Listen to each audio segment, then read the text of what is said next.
If you were home that Friday watching daytime TV, your show was interrupted with breaking news.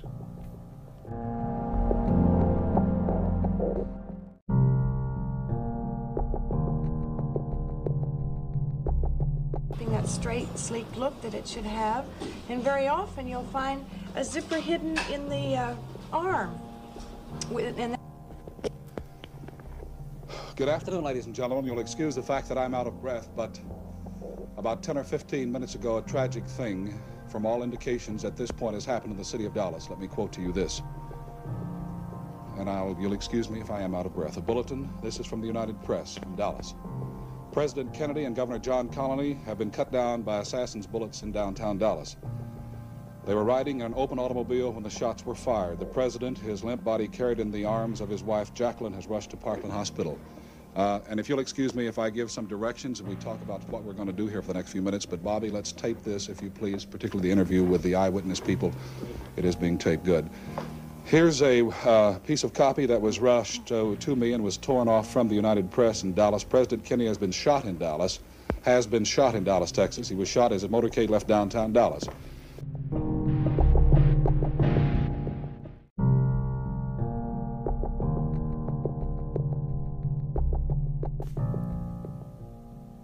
Audrey Bell was the supervisor of operating and recovery rooms at Parkland Hospital in Dallas. On November 22, 1963, she became a witness to history.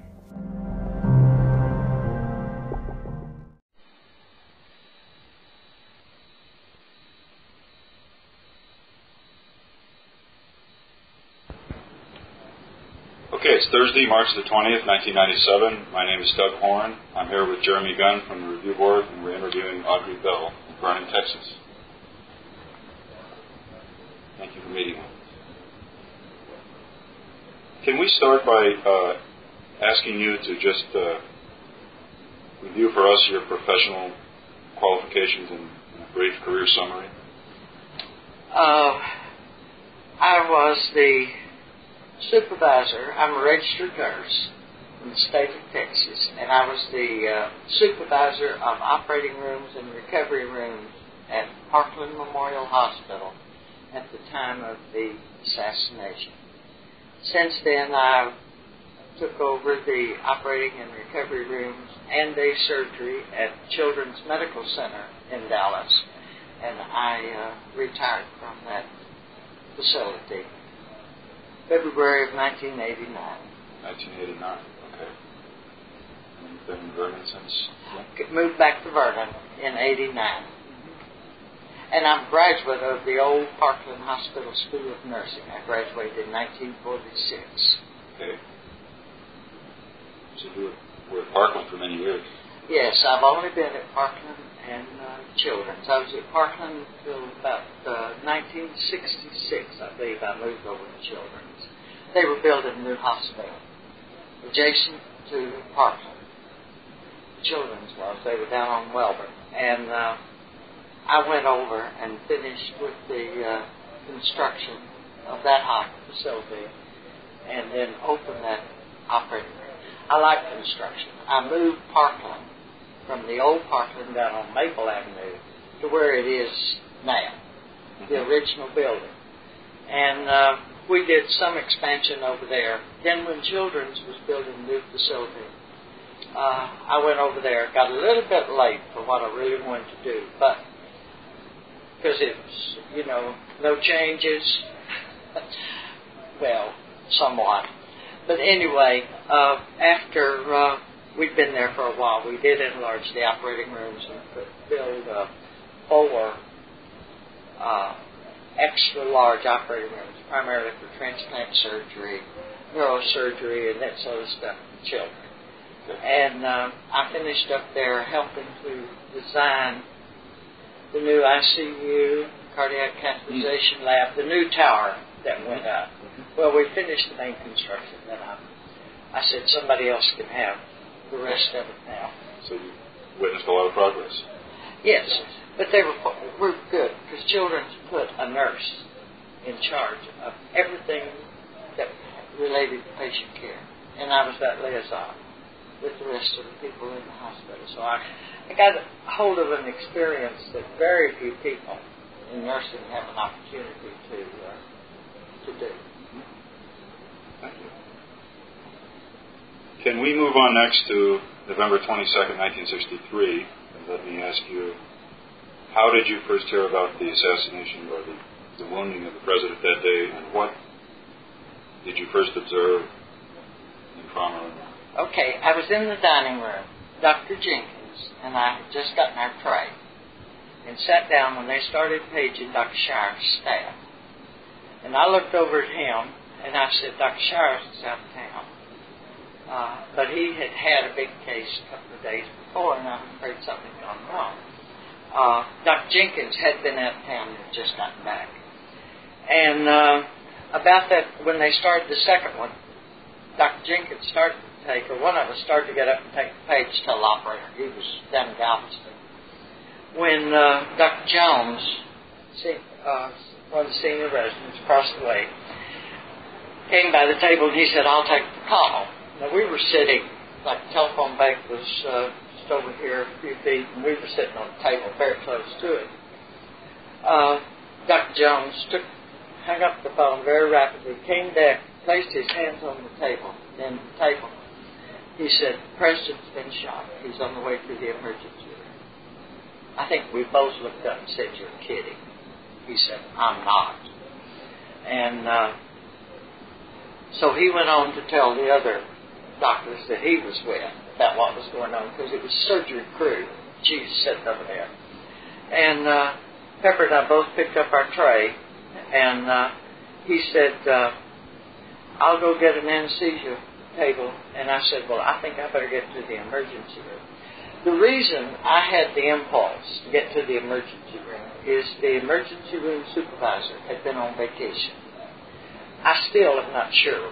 I don't think she was there that day. But every day, I would check on the girls down in the emergency room, see if they needed anything. That was a good crew down there. And just anything I could help them administratively was what I was interested in. So that was the reason my first impression was get down to that emergency room. Who was this supervisor who had been on vacation?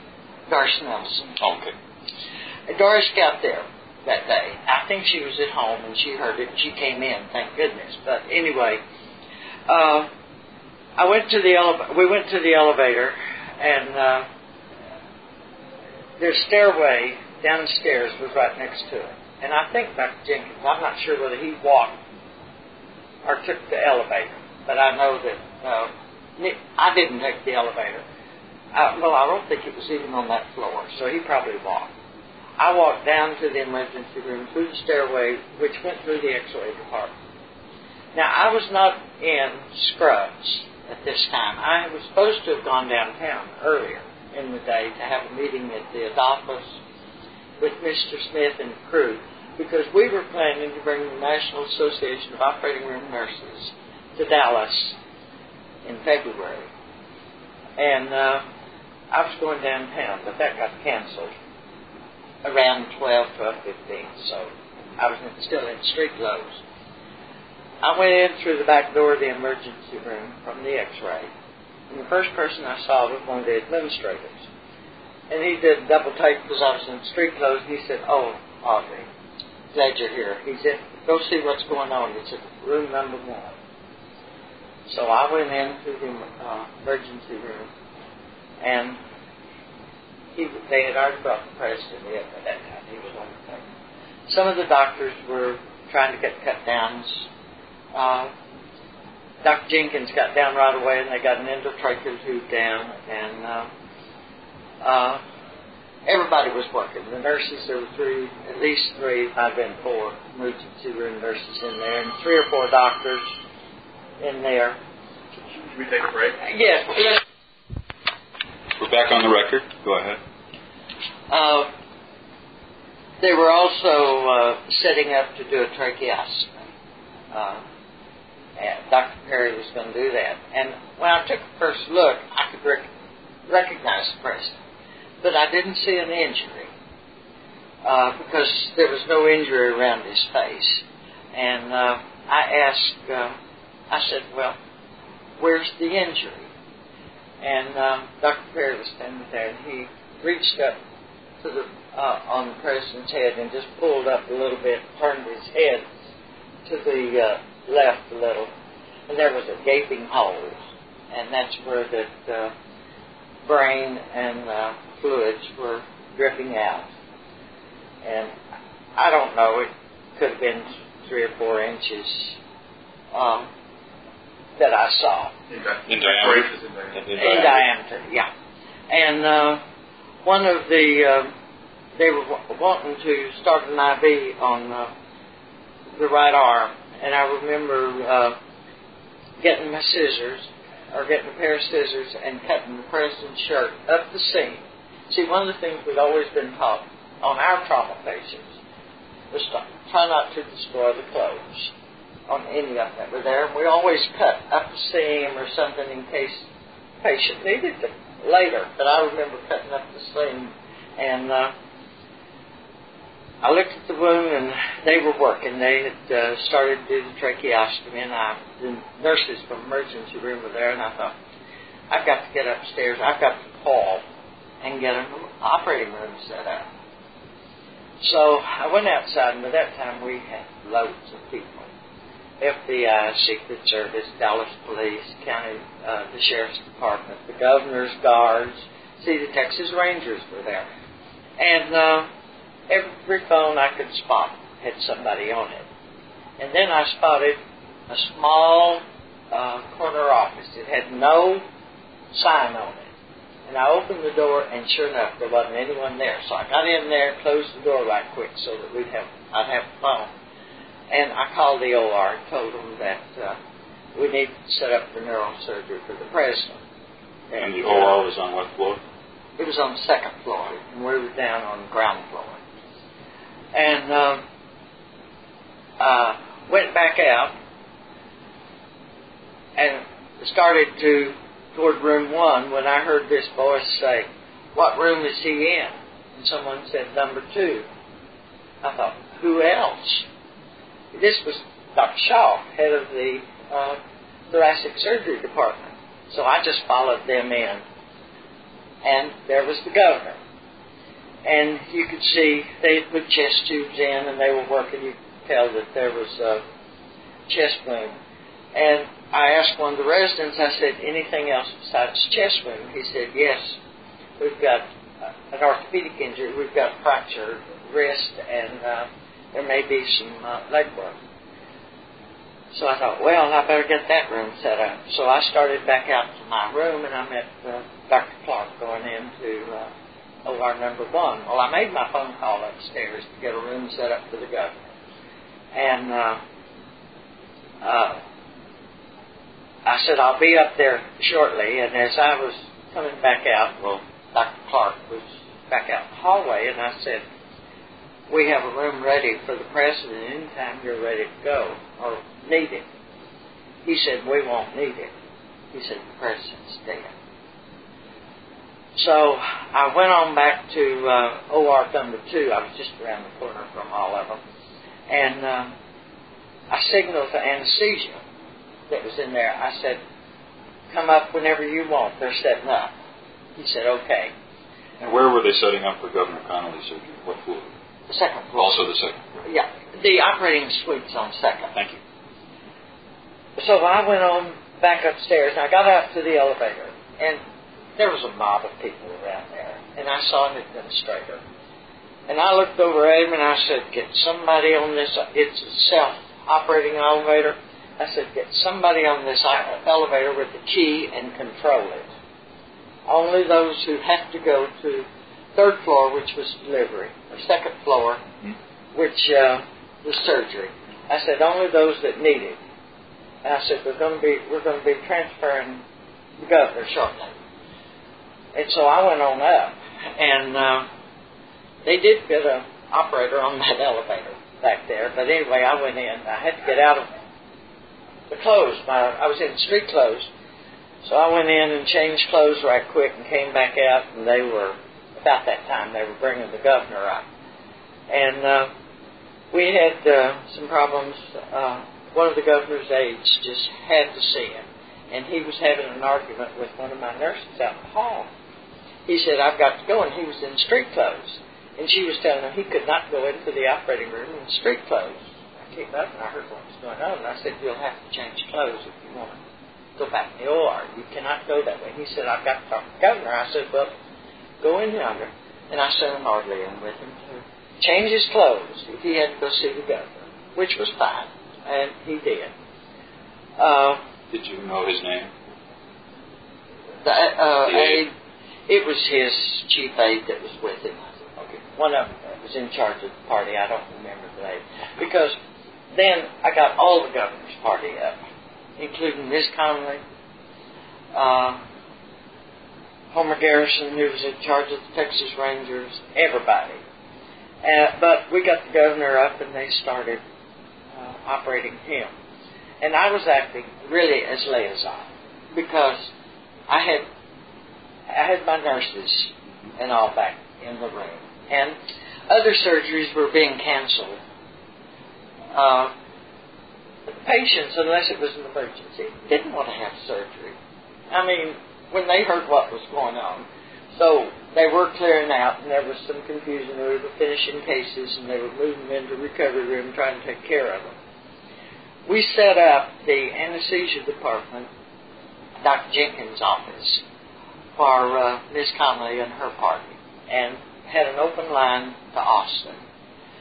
And they were trying to find the kids, get hold of them, see what about them.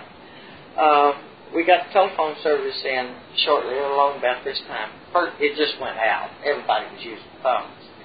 And I began getting a lot of calls from people wanting to know, other hospitals in town saying they had rooms for the governor, and I kept saying we're not going to be moving the governor to another hospital. Administration was getting the same calls and wanting to know why I was telling them we were not going to move him. And I said, Dr. Shaw's not going to move the governor across town. I don't care. I said, he's going to be here, so y'all might as well get the rooms fixed up around here, whatever it needs to be. See, Parkland at that time had no private rooms. The only place they had any private room was in my recovery room. So I said, he's going to be in recovery. Well, we had some there. But anyway, Dr. Showers came up about the same time that the governor's children got there. And I was so glad to see him. He got dressed, and I had Dr. Gregory and Dr. Shaw back in the operating room. Well, I went back, and I knew that we had to take care of the fragments. When I went back there, the scrub nurse said, I've got fragments on my table. Just so to put fragments in Governor Connolly. From Governor Connolly that they had taken out of the arm and the leg. And I said, well, I better take them. So she handed them. They were in a little, what we call glass medicine cup. And she handed them off to me. And I went out and filled out the envelope that we filled for foreign bodies and completed it. And one of the,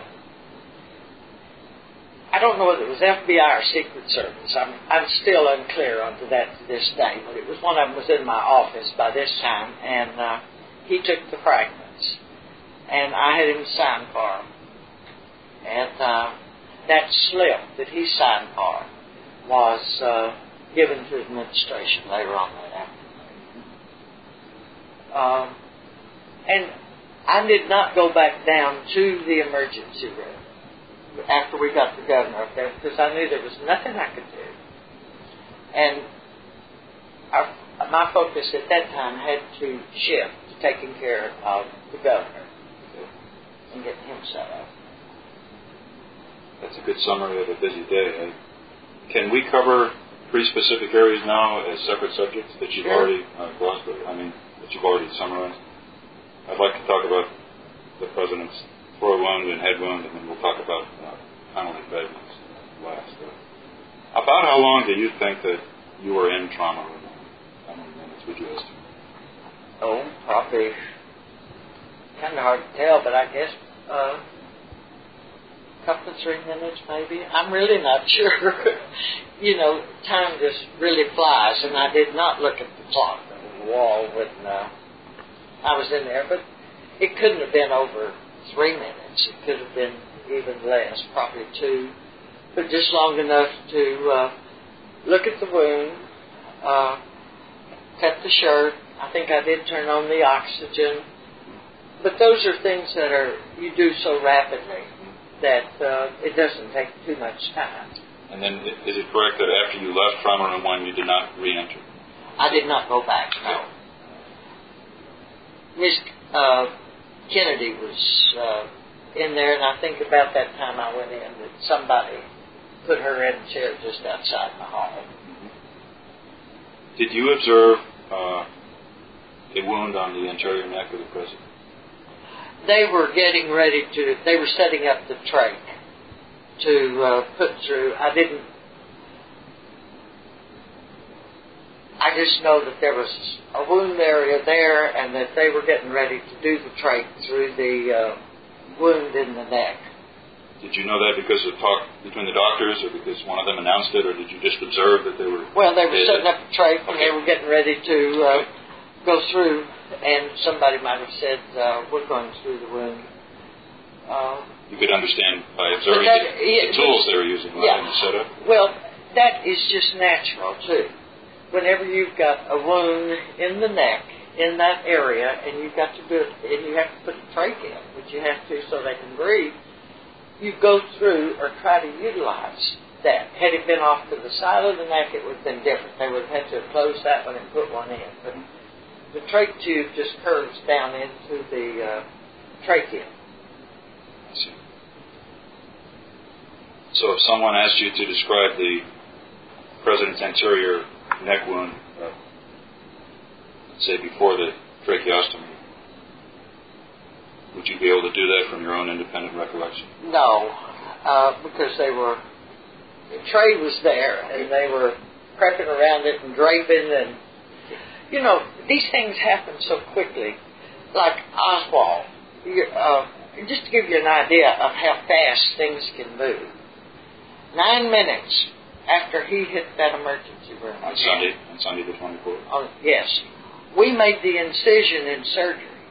And he had 3 cut downs and a chest tube in, had been intubated, had been prepped and draped and ready for the surgeons to make. So when you're talking about a time span where everybody just works in concert and it moves very, very rapidly. A team concept, right? It is. It's very much a team because Parkland was a trauma hospital. Okay. Thank you.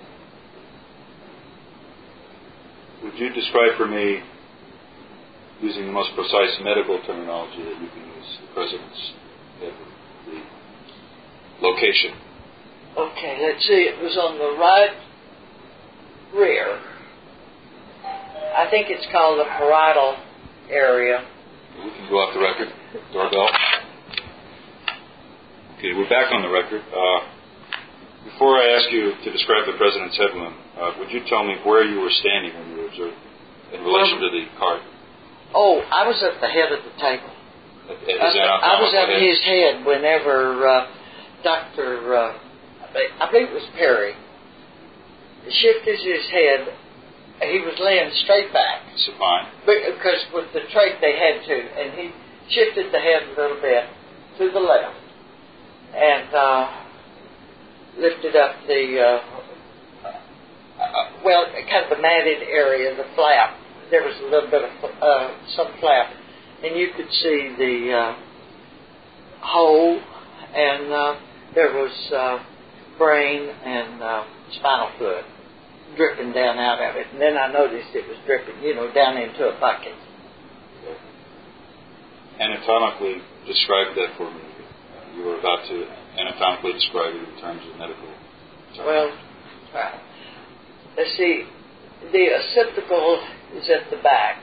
So for me, it was the right occipital area. Now, whether it went any farther than that, I didn't take time. I did not put on gloves and examine the wound. I just observed it visually. I see. If I was to ask you this, was the wound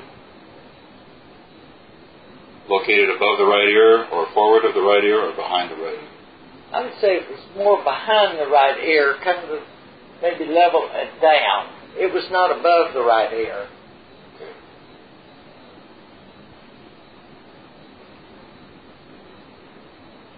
Did the upper margin of that defect, would you say that was above the highest part of the ear, or?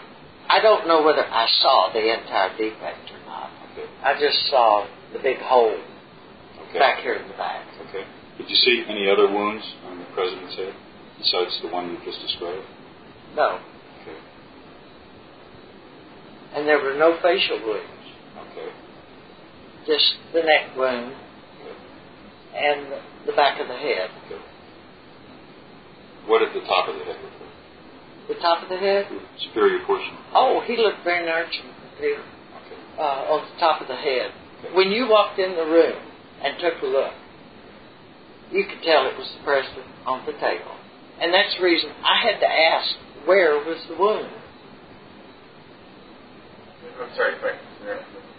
You were standing at near the president's head, behind him, looking down from his head towards his feet, and his head was flat on the gurney, but you couldn't see the wound while the head was resting on the gurney. That's right. I was actually kind of his feet were toward the door, and I was on his right side. I came around on that side of the table, and I was just standing there right about the head area, above the shoulders and the head there. And that's when I asked, where is the wound? About how many inches or feet were you away from the head at the time that you saw it? Foot. Okay. I was right at the head of the table. Do you have any opinion as to what type of brain tissue you saw? I did not. All I know is it was brain tissue, and whether it was the cerebellum or the cerebrum or what. I did not go into that. Okay.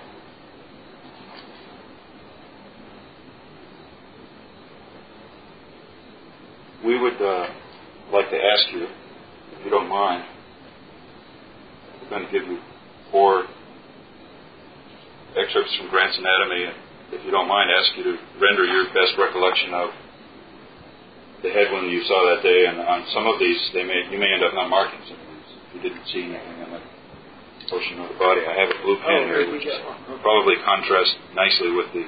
So Bell Exhibit 1 here is the front of the skull, and if you want to make marks on that, you can, and if there's no need, then you don't need to. Didn't see. There wasn't anything on the front of his head. All right. Here's a right lateral view. Yeah. The right lateral view, which I'll call Bell Exhibit 2. I'll give you the pen. Following that, we'll show you a rear view.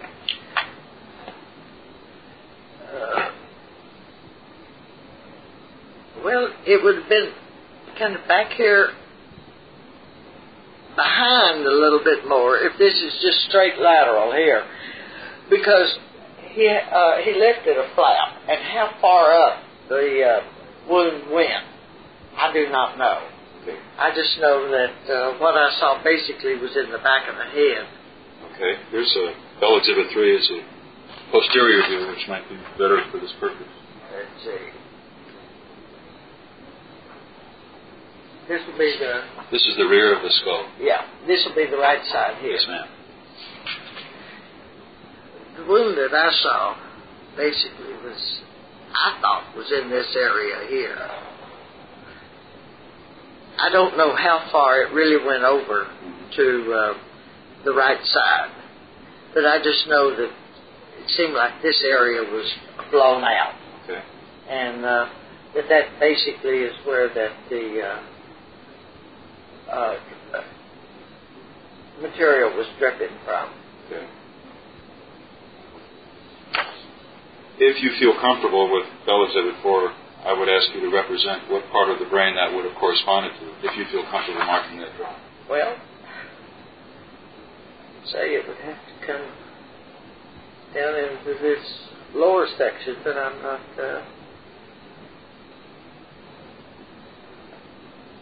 it looks like it. To me, it would probably be somewhere like that, but I would say that's very unscientific. an approximation.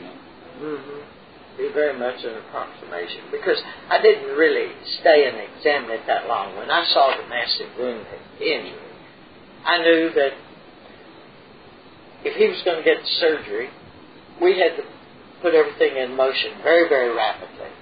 And so I did not stay and do any discussion with the doctors about the extent of the injury, how bad it was. My main focus then was to get an operating room ready and get a crew set up so that Dr. Clark wanted to bring him up to them. We'd have everything in readiness in the OR. Just to clarify here, you've already stated that the President's face was clear. Yes. Did you observe any damage to the right temple or the left temple? No. All right. No, that amazed me so, because there wasn't damage on the face. And that's the reason I had to ask, where was the injury? Because he had this, they said, I guess I heard somebody say, we've got a wound here that we're going through to do the trach, or there was, I just knew that there was one there before they cut. Next question about whether there was blood on the hair, whether there was dried blood, whether it was matted. Oh, there was blood. It was matted. There was brain tissue. In what area? Well, and that would be back here on the back. back. I saw it in the back. I did not notice it being in the front, but just at the back of the head. Okay, and when you said that, you just placed your hand on the posterior part of your skull behind your ears. Yes, on the right side of my Okay, head. that's what you were. Around that wound area. You mentioned a moment ago a flap of scalp. Let me ask this to try to clarify what you said. When you observed the defect in the President's skull, is it completely absent of scalp and bone, or was there scalp and bone that might have been adhering and just lacerated? How would you? There was some scalp down there because it was raised up so I could see. Now, how far, whether it would go over the entire wound area or not, we didn't. I didn't see that. He didn't pull it back down. You know, it was just up. But it looked like that there was a lot of bone and a lot of scalp missing. It looked that way, but you did see brain. Did see brain tissue.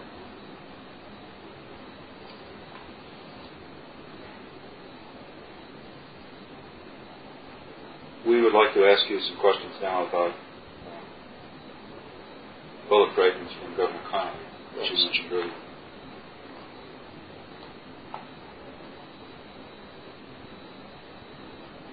When you first saw the bullet fragments that you described handily earlier in this interview, can you tell us once again where they were in the operating room at that time when you saw them? When I saw them, they were on the scrub nurse's table in what we call a medicine glass. It's small. It's about a 1 ounce glass that was just standard in the operating room, but it was glass and not metal.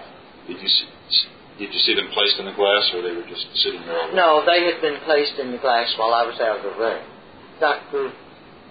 I imagine Dr. Gregory was the one who placed them in the glass. Do you remember the names of the nurses that were assisting him? Oh, no, I haven't thought of those names in so many years. Do you remember how many fragments there were?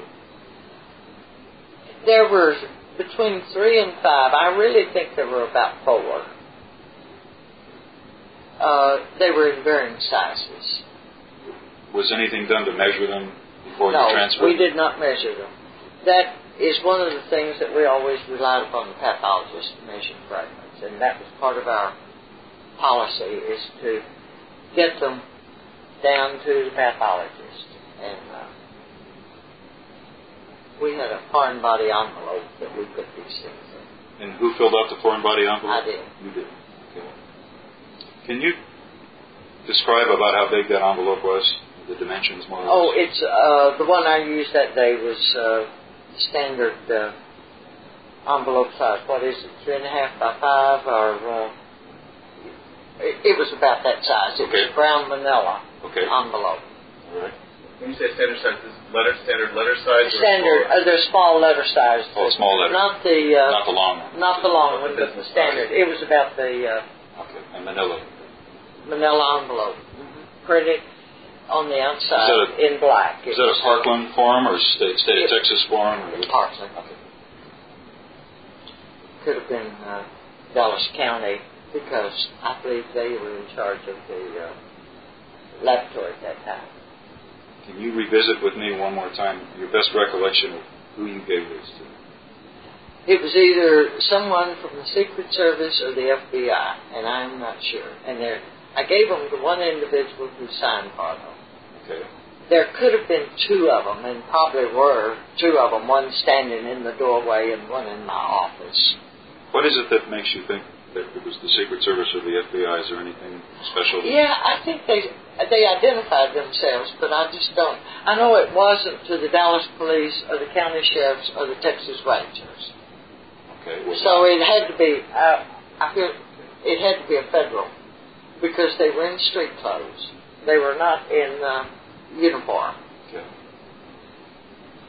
And you said there was a receipt executed. Did you say that? Yes, they signed for them. Did you sign the receipt also? Yes. And that went to administration. To administration at Parkland? At Parkland that day later. That all of our papers, everything we had up there. So that would have gone to Mr. Price's office? That's right. That's how that they knew that I had done them, because when I went back over on Saturday, some of the doctors were there, and then they called me. And I know Secret Service was down there. No. Yeah, I believe Secret Service was in the office that morning.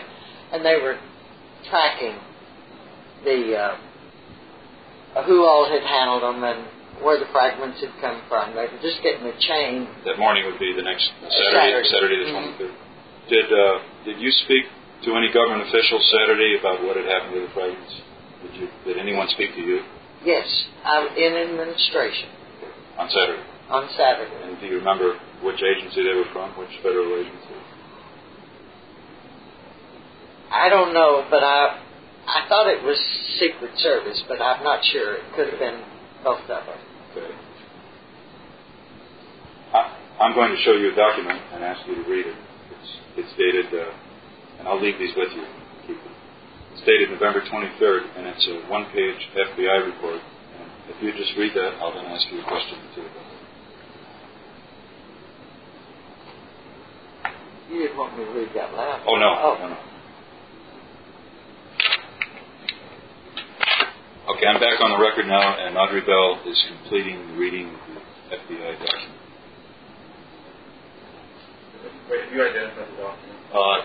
Once again, it's dated November 23rd, 1963. It's an FD 302 form, and it records an interview of Miss Audrey Bell on November 23rd. It is record number 180-10090-10270. It's an HSCA record, agency file number 000919. Okay, do you have any comments about whether this matches your recollection? Well, number one, this is just speaking of a single fragment. They're not using a plural, and there were more than one fragment. There were, I would say, between 3 and 5, maybe 4. And they were in different configurations. When you say that, do you mean different shapes? Or? Yes, in different shapes. They were in the same envelope, though? They were all in the same envelope because they had been removed from the governor's body. Is there anything else about that report that you would want to comment on? I don't remember, unless it was a Texas State Trooper that was in out of uniform. It was not a uniformed officer that I gave them to. Okay.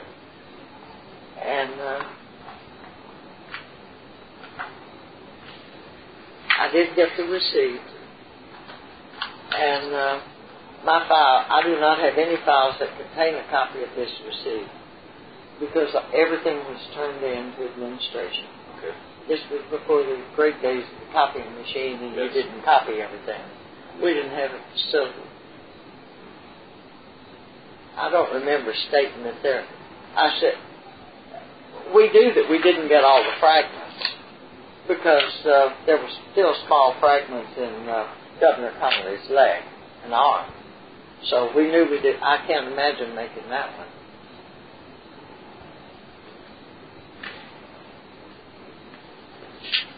I don't remember anything about the small flesh wound or penetration of the skin by the same object in the governor's left eye either. Or that's a groin. There's a left eye down there. And someone has crossed it out and put thigh. Left eye. Right. Very hard to read. Well, I think they did work on the thigh. They cleaned it up, did some debriding of the area. Before I show you a photocopy of the foreign body envelope and ask you about that, let me ask you two more clarifying questions. Do you remember what color the fragments were? Well, they were a metal color. Let's see. They weren't bright, they weren't dark, but they were, I would say, it kind of looked like a dark,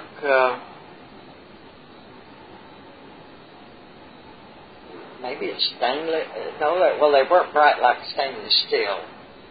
And they weren't real dark Were they silver or gray or copper? Three choices there. I would say that they probably were more grayish. Okay. I'm not sure. After all these years, I think they're the first ones that ever asked me the color of them. Okay. If I could ask you just a couple of questions on this. Do you remember speaking with an FBI agent who was taking notes shortly after the assassination? Well, the next morning, down in the administrator's office, they were recording. They had set out on the coffee table, and there were some agents there. See, the doctors had just left when I went down. On Saturday? On a Saturday. So we were in the administrator's office, and there were some people there. And they had been in earlier that morning. I guess it was getting close to noon by the time that I went down. Okay. Were you ever shown any copy of their notes or what they wrote down from that conversation? No. Is this the first time you've seen this That's document? the first time I received that one.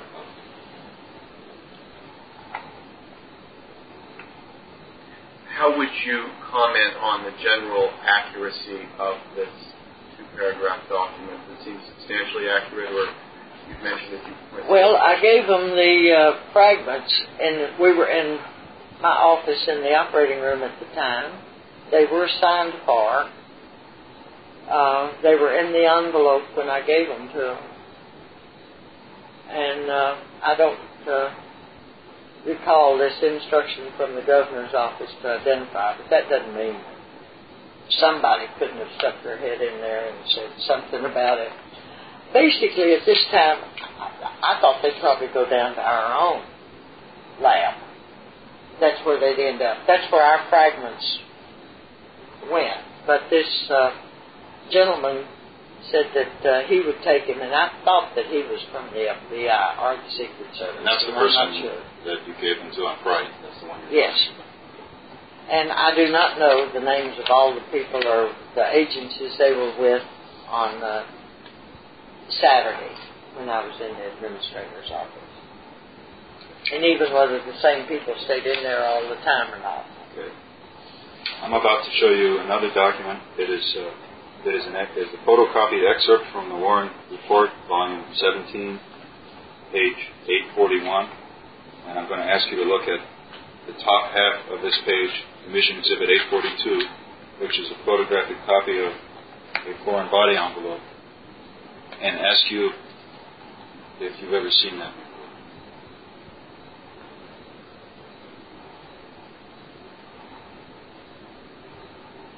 You notice this has got an S on it. It says bullet fragments. I see that too. Right arm, Dr. Gregory, Rutherford, Schrader, that would have been. They were orthopedic at that time. Bell. Well, that looks, but you do notice the word fragments. There were, I couldn't imagine not putting an S on it if I had more than one fragment.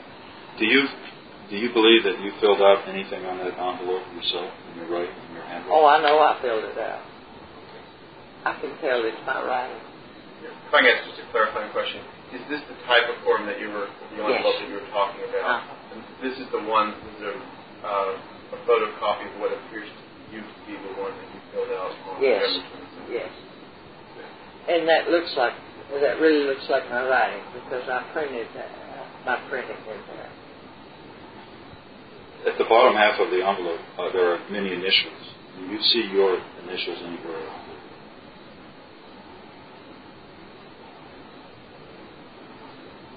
No? I have another version of this. I see my name over here, and that's... yes. But... on the line that says nurses. I don't see my initial on that.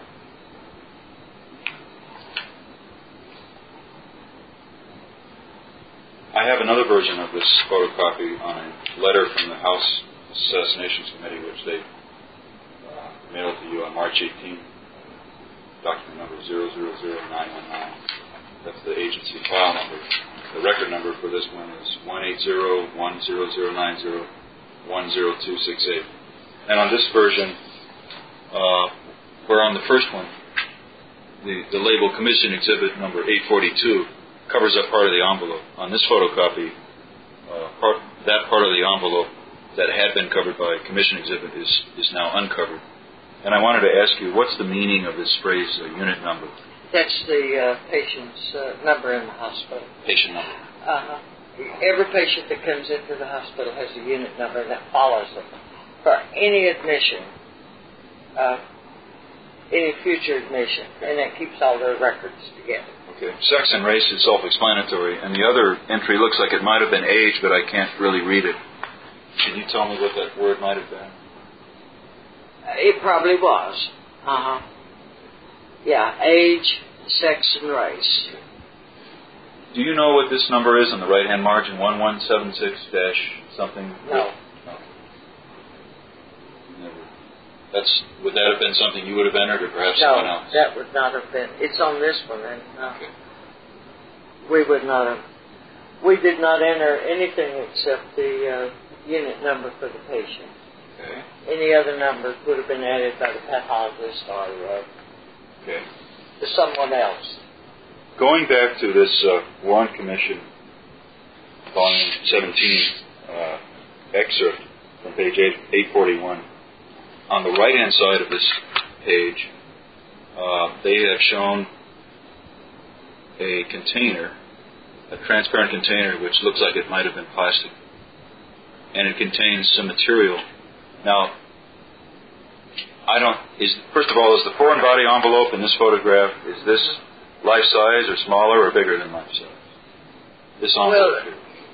The envelope is about 3.5 by 5 inches. So this might be smaller then? It would be, the actual envelope would have probably been just, it's about that size. Might have been just a little bit longer. They cut off the top of it here a little bit, and there would have been a little bit of space at the top. You see, your copy here doesn't show Dallas County Hospital District on it. And there would have been some space above it. The reason I ask that is it appears that this was photographed next to this container with some material on it.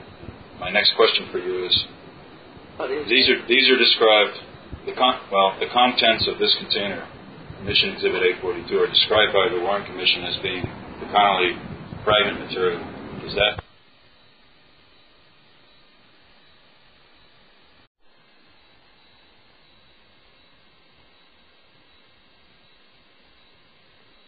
Okay, we've turned the tape over, and let me repeat the question for the record.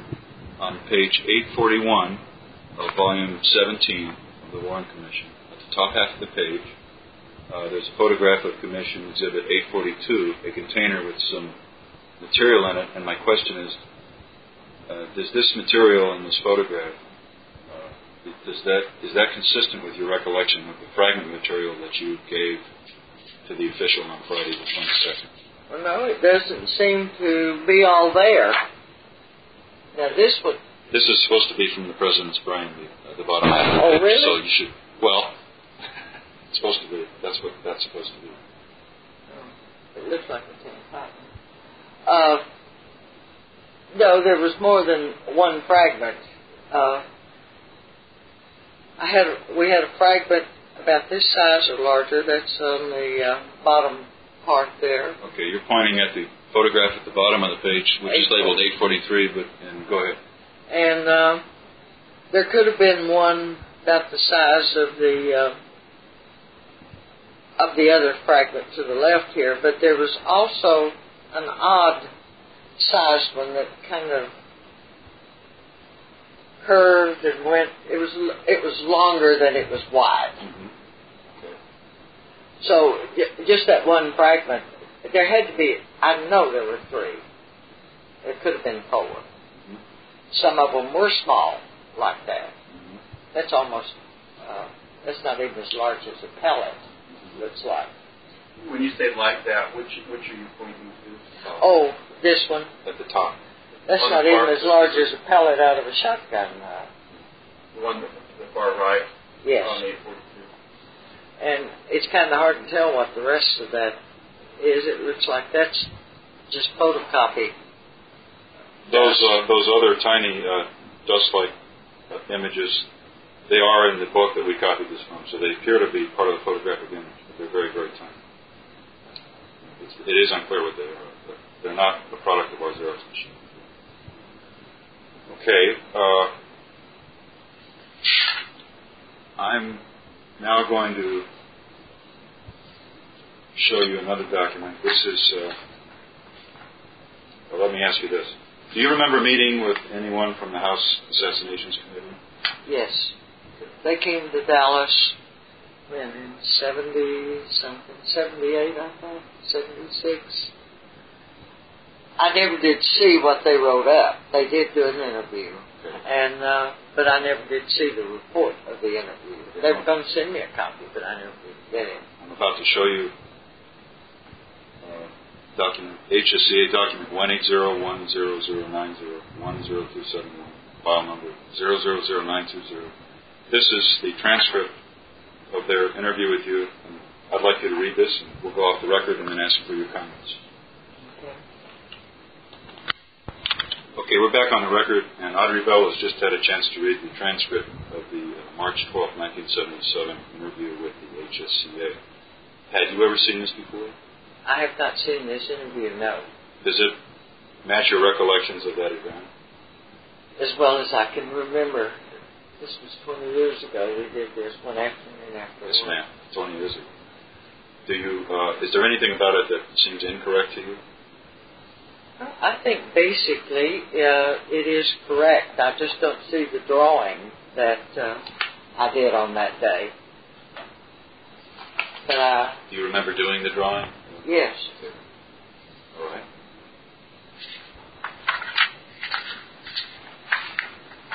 I think I had to do it twice. I got the bottom of the medicine glass too big at once. It's small. Okay. Let's say like a shot glass. Okay. I'm going to show you yet another document. It's a letter that's addressed to you. It's dated a few days after this event. It's dated March 18th, 77, from the House Select Committee on Assassinations. And I'd like to ask you, pardon me, record number 1801009010268, file number 000919. I'd like to ask you, did you ever receive this letter from them?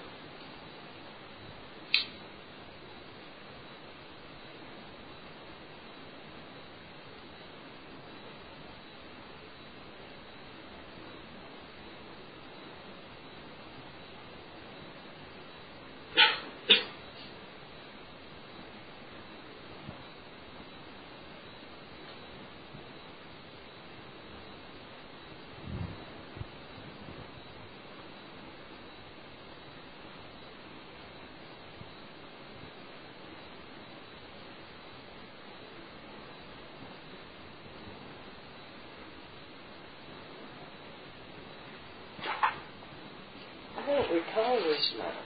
Okay. This is the one which has attached to it another Xerox copy of the foreign body envelope, which I referred to earlier in this interview. I mistakenly said at that time they sent it to you. What I should say correctly is that we have photocopies of this letter in the House Assassination Committee files. We do not have in their files any correspondence back from you, which is what they asked for in the letter. They asked you to comment on the envelope. We do not have an answer back from you to them. So we wondered if you had received it. I do not recall receiving this letter. In fact, I don't recall ever hearing from them again after this original recording. They had said that they were going to send me a transcript, but I never did receive it. Okay, so we can keep that. It's a little bit late, but it finally got to you. 20 years later, the government comes through.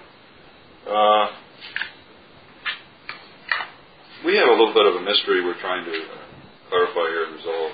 What I would like to do is read to you an excerpt from a memo written by one of our staff members, Mr. Joe Freeman, who wrote this memo on April 26, 1996. And it concerns Connolly fragments, and it concerns the subject of your transmission of them to another person. And if you may, I'd like to read a paragraph from it, and I'll let you read it if you'd like. Ask for your comments. Mr. Freeman writes, he discusses the foreign body envelope, which he found in this letter that we just showed you. And then he says, Bell, after consulting with one or more members of Governor Connolly's staff, President Parkman, turned the envelope containing the fragments over to Texas State Trooper Bobby M. Nolan. There is a receipt for this transaction written in handwriting which appears to be the same as that on the envelope, i.e. it appears to be Audrey Bell's handwriting. On the receipt, as opposed to the envelope, the term fragment, singular, is used in describing the envelope's contents, as opposed to the plural version of the noun on the envelope. The receipt is written on an office memorandum from, and in the to category, Bell writes what appears to be, quote, Lieutenant Alexander on the top line, Crime Lab on the second line, end quote. Bell and Nolan each signed the receipt, which is dated 11/22/63. Nolan also initialed the envelope itself. Well, Lieutenant Alexander was with the Dallas Crime Lab. Or we had a Lieutenant Alexander that we worked with down there. I don't think he was up there that day. Okay. Have you ever met Bobby Nolan, Texas State Trooper Bobby Nolan, that's referred to? I could have met him. I just don't recognize who he is at this time. I had so many from the Texas Trooper's office there because they were the ones guarding the governor. The governor. Were they normally in uniform or not? Yeah, they were in uniform. The ones that I recall were in uniform. That's the reason I don't think that is correct. You know, that kind of ties into, there was a newspaper report out in Dallas, somebody, and I think it was with the Texas State Department, said that they had a handful of those fragments themselves. This came out in Dallas Times Herald, and that they were, he pulled them out of his pocket accidentally. I don't think he ever said that he knew how they got there, that they were from the governor's room. And I know I had a call from TV that day and everything else wanting to know because I think, you know, it's been on record many times that I held the fragments and had turned them over to, and at that time there was one of the TV guys, news guys living in our apartment complex there who called me first about it. This event you're describing, was this possibly the same year that the House Committee spoke to you? I don't know.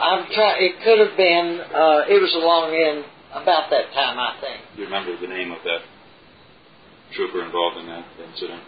Was it this name, Bobby Nolan, or was it different? It could have been Bobby Nolan. I don't know whether it was him or whether it was someone else. But there was a big play in Dallas for at least 24 hours about somebody else having those fragments. And the media interviewed you?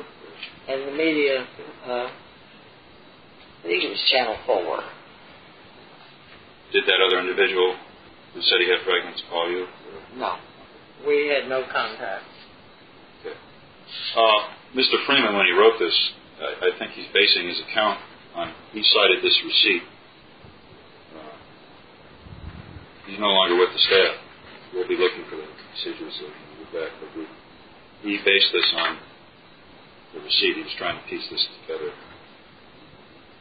Did you ever meet any state troopers that were not in uniform in your whole time at the hospital? Not that I'm aware of. I think even Colonel Garrison always wore a uniform. Can I try a couple of questions?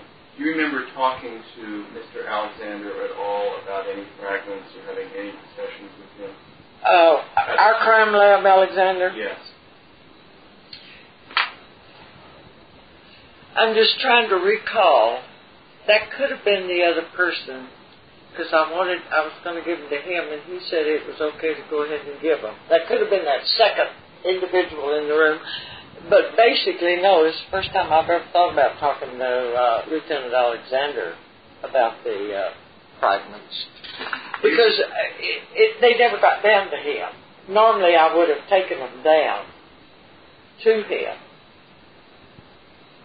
Do you remember any other documents or memoranda about the fragments or describing the transfer of them, such as a handwritten memorandum talking about transfer, or anything else other than the envelope that you've already... I had the envelope, and the individual signed. I wrote on there something about the foreign body envelopes containing the fragments being given to... And you're talking about the receipt now. There was an envelope and there was a separate receipt. Yes. They had to sign for them. It was on the Dallas County Hospital District Memorandum. I remember it was one of the red ones, the red memos that we had. Okay. And it was about a half of an 8.5 by 11 page. You know, that standard, that memo page. And he signed it for me, and then that went to administration that afternoon. Meaning that you sent it down to administration? I took it down. You took it down. Okay. And that was in your handwriting? It was in my handwriting, yes. Because when we signed for Oswald's, when Dr. Shaw was in the office, I identified the Oswald bullet. That's my ID on it. Why don't you tell us about that, about what happened on Sunday? But Dr. Shaw was in there about this foreign bodies. I'm sorry. And he came in the office about the time I was getting ready to deliver it, and I think that had to go to the Dallas Police Department. That one did. And he said, I'll co-sign that one with you. He said, we all went through such a hard time Saturday about the other fragments. Oh. So, see, he was in the operating room, so, you know, they wanted to know, and he said, I'll co-sign that it has been delivered. Did he say anything more about the problems with the other fragments? No.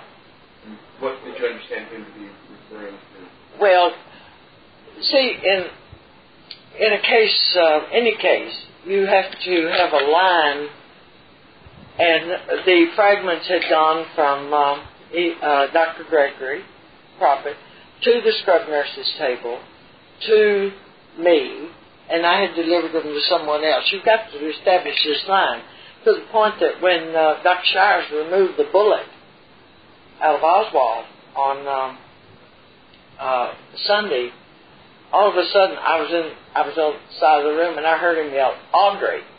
And I said, yes. He said, take this bullet. I don't want another person to handle it between you and me. And that, again, was back to the chain of command, chain of custody. You wanted to minimize the chain of custody. Yes, and it went directly from the surgeon to me. He didn't even put it on the scrub table. He handed that bullet directly to me. I identified it on the end with AB. And then when I took it to the office to fix the foreign body envelope, and Dr. Shaw, I guess had been in the operating room, he came in right behind it. He said, I'll co-sign that receipt I'll sign as a witness to that receipt that who you gave this to. And again, that receipt went down Sunday afternoon to administration. I did not keep any of those papers in the OR. Typically, what happens with the papers once they have gone to administration? Does the administration keep a copy of them? Does the administration give them to the police and keep a record?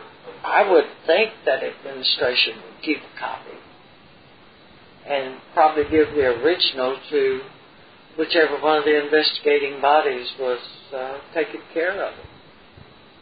I mean, I would assume that they would get the originals and we'd just have a copy in the administrator's office. That was my understanding. Everything was to go down there so that there would be one receiving place. I have a question about the memo paper itself. You said it was red. Was the letterhead red or all the paper? No, it was white with red lettering. Red lettering. Red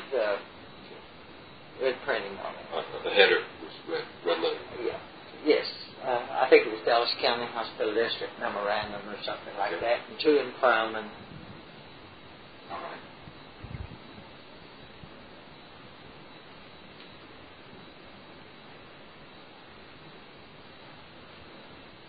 Just briefly, to complete the record of, because you've alluded to it twice now, could you describe your events, your involvement in the events of Sunday, just briefly for us? Oh, briefly. Okay, I was home when I heard it. And I got to the hospital before they got there with Oswald. So I was able to change clothes and get down to the emergency room when Oswald arrived. On the way down, we had accrued surgery, some minor surgery, and I pulled the staff out of the room and let the residents finish their case, and they started setting up. They had heard it, and circulating nurse had been trying. We had very limited staff that day. It was on Sunday. And so I went back to help her get set up. And there were two of us, and she was the senior circulating nurse. She and I were doing the circulating for that room that day. She was staying in the room practically all the time. I was doing a lot of running in and out, getting things. Because we had such a problem with all of the security. We had the Dallas Police, the Sheriff's Department, the FBI, I think we still had Secret Service, and we had Texas Rangers. You'll have to understand that in the OR, we had an elevator up from the emergency room. Mm-hmm. And there was, even though this was an all-restricted area, a part of a hallway so that they could get back into the other part was classified as a non-sterile area, so that people in street clothes and what have you could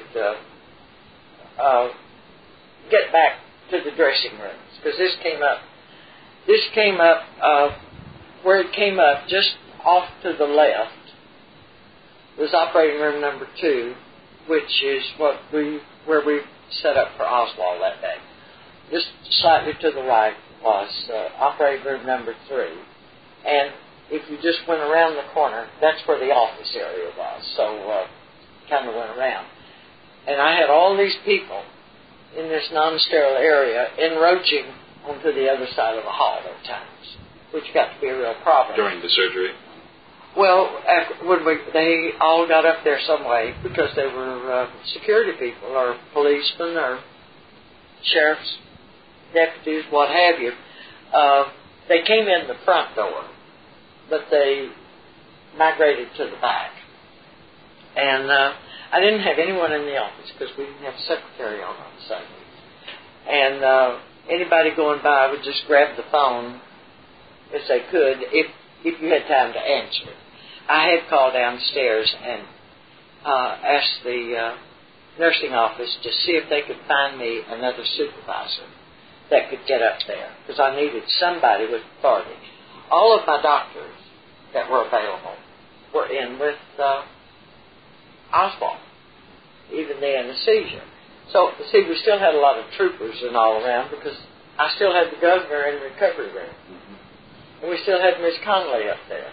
All on the second floor. All on the second floor, confined. So it was the only place within the hospital that didn't have outside windows. So were you present during all of the surgery on Oswald, or just part of it when I was in and out for the whole thing. The whole thing. In and out for the whole thing. From the emergency room on up. In fact, Dr. Shires and I rode up in the elevator together. And I had already changed clothes. And he started undressing in the elevator. And he grabbed a suit. And later that day, after I'd gone down the stairs and was coming back in, I heard a voice. I was trying to be identified because we had people. It didn't matter who you were. IDs didn't count. Somebody on the inside had to identify you to get back in. And they changed guards on the front door when I'd gone to administration. And he said, well, I'm sorry, I'm going to have somebody. I'm in scrubs, jacket, everything. About that time, Dr. Shires walked out of the recovery room where the governor was, and he said, oh, there you are. Where are my clothes? I said, in my office. The guard said, well, I guess you belong here, don't you? Dr. Shires said, yes, she belongs here. But that was the type of security we had that day. No one came in and out. Did you ever write any reports for Parkland Hospital or for any other body on the events of that weekend, for federal government or for the hospital? No. I don't recall any. Just verbal. And, of course, the circulating nurses made out records, operating room records for the surgeries that they were involved in. I see. And I'm sure that administration got copies of those because that's the people who were involved on the cases. Did any federal government personnel interview you on Sunday as they had on Saturday? No. Did you discuss the assassination or the events at Parkland with any other medical personnel that weekend? When I say the weekend, I include Friday, Saturday, and Sunday. Well, I'm sure we talked about it some among the staff up there, and I certainly had to. Okay. I certainly had to talk to my staff in the recovery room, and even from administration about setting up for the governor and what the accommodations were going to be. I talked with administration about that, as well as my staff. When I say administration, I'm talking of nursing administration as well as the hospital administration. But there wasn't any official. It was just talk. Oh, I had to see what we were going to do about the cases that were scheduled for Monday, which we canceled. We canceled everything out except for the emergencies that had to be done. Did the trauma room 1 or trauma room 2 personnel talk about the wounds that on the patients they had treated with each other that weekend? I do not know. I don't think there was probably much talking because there might have been some talking among themselves. Because we all know that you really can't discuss what all happened. I mean, the privacy of an individual. And it's just not ingrained in most of us to talk about it. I don't remember giving detailed reports even to my own family about it. You know, they knew I was involved. But you just don't talk about that. But can I just say one thing about the tracheostomy again? Please. Saturday morning when I got over there, Dr. Perry came up to the office, and he looked like pure hell. Of course, he had been, primary until Dr. Clark came down in with the president. And he sat down in the chair, and I said, you look awful. Did you get any sleep last night? And he said, well, not too much between the calls from Bethesda that came in during the night. I said, what about? He said, whether that was an entrance wound or an exit wound in the throat. He said they were wanting me to change my mind, that it was an entrance wound. Do you recall what time of day this was Well, it had to be in the morning hours. That he spoke to you? Because he left the hospital, I think, later that afternoon. Would this have occurred before you met with the federal officials about an Sure. Before that? I believe so, because I didn't meet with them until about noon, and then I went to a press conference that was being held that afternoon, and then I went home. And I was over there that morning while I was doing some of my work. Did he say who had called, whether it was a doctor or FBI? He didn't say that. He just commented, and we never discussed it any further. But I had just commented that he looked like hell, because he did. He took a tremendous blow with all this. In what way did he take a blow? Well, he was working on the president. Actually, late Friday afternoon, he came to the office and he sat down in the chair and said, "You know, I've always wanted to see the president, but I never thought it would be under these conditions."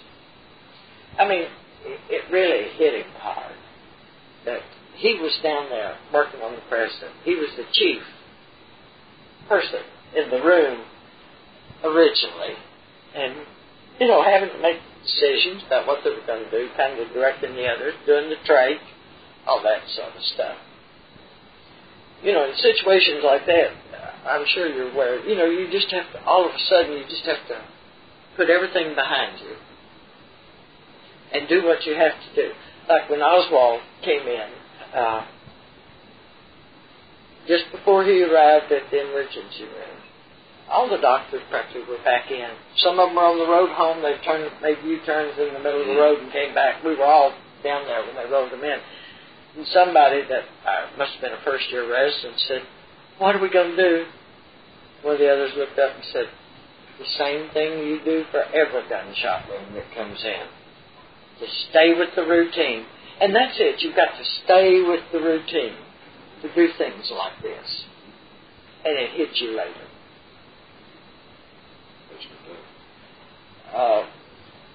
As far as Oswald, after he died, we did have to keep him in the operating room for a while until we got released from the FBI. I think they were having to get Miss Oswald and the kids, and they wanted to secure them, or they were en route or something. But we probably kept, I don't know, it might have been 30 minutes, it might have been an hour that we kept him after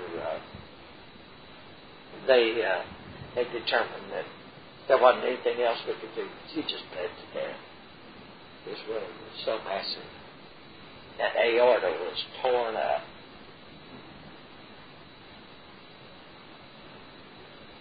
Is there anything that we haven't covered? Anything else that you would like to, that you think we should address? That you observed or that you saw? Offhand, I really can't think of anything else. Because I really didn't observe, I was just in with the president for a short period of time, focused in on the governor. And then, of course, for the next several days, that was the big thing that I took care of. We were taking care of the governor. That's right, you were the supervisor of operating and recovery rooms. That's right. And see, we had to keep the governor in the recovery room until they could fix a secure room out on the floors. Because all the rooms faced Harry Hines Boulevard, and there were rooftops across the way. At that time, we really didn't know what was going on still. So we had to keep him until they could put lead shields. Colonel Garrison ordered lead shields on all the windows. There was a couple of rooms. One of them that Mrs. Polly, they put Miss Polly in, and one of them that the governor was in. And we got him out in time for Walter Cronkite's interview on, is it Tuesday? I think it was Tuesday night. Walter Cronkite interviewed the governor. Dr. Gregory and I were standing back behind the cameras. Is this the Tuesday after the assassination? Uh-huh. Wow. With a cart for an emergency if we had to, but he interviewed the governor. But we were there with him. It was on for the 6 o'clock news, I guess, or what have you. If we can find a receipt the receipt that you alluded to that you signed for transfer of the foreign body envelope, the Connolly fragments? May we contact you and ask you by mail and ask you if you can recognize it? Sure. We will be looking for that. Because there are two receipts. One for the fragments and one for Oswald's bullet. Right. Thank you. Could I try a question for you on back to Commission Exhibit 842? 842. Down at the bottom third, there are several different initials. Can you identify any of those of who they are? Maybe starting in the top left, one in the darkest handwriting.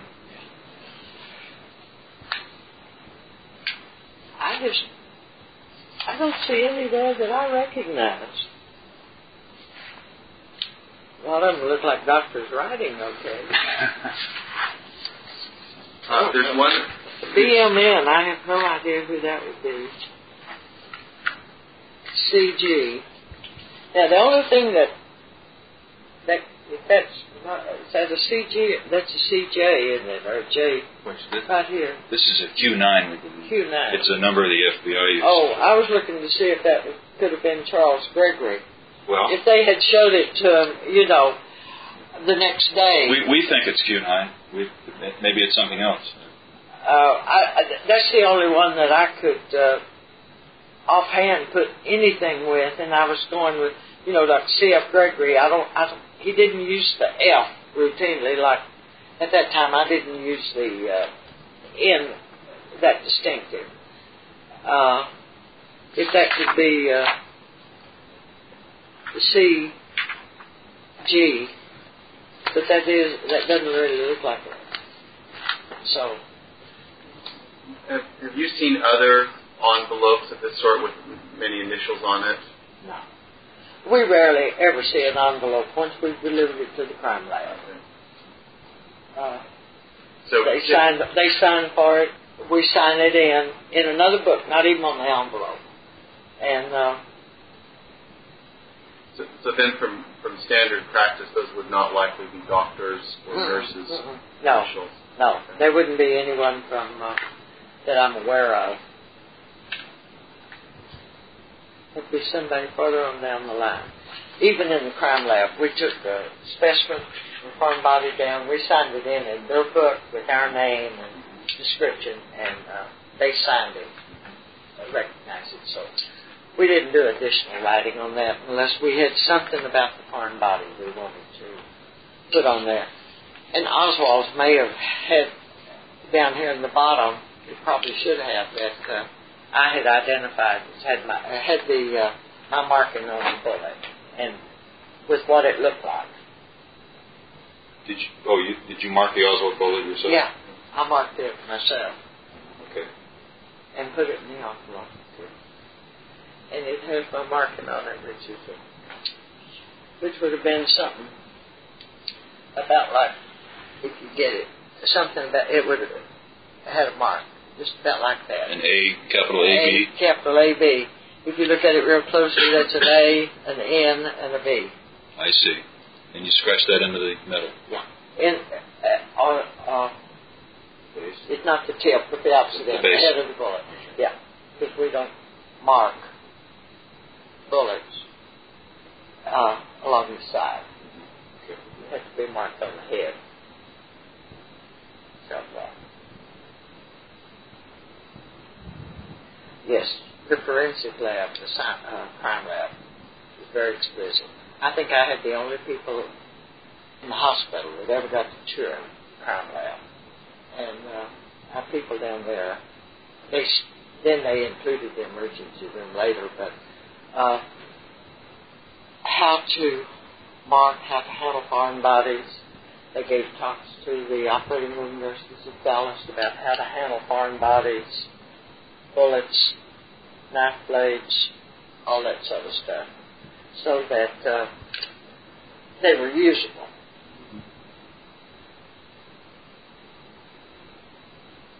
Well, thank you for sharing your best recollections with us today. And it's been 33 and a half years now. It's been a long time. I'm sorry that, some of these things have just kind of escaped me, and I can't be any more specific about them, but I'll try to be as specific as what I recall. Well, thank you very much. Thank you. Thank you.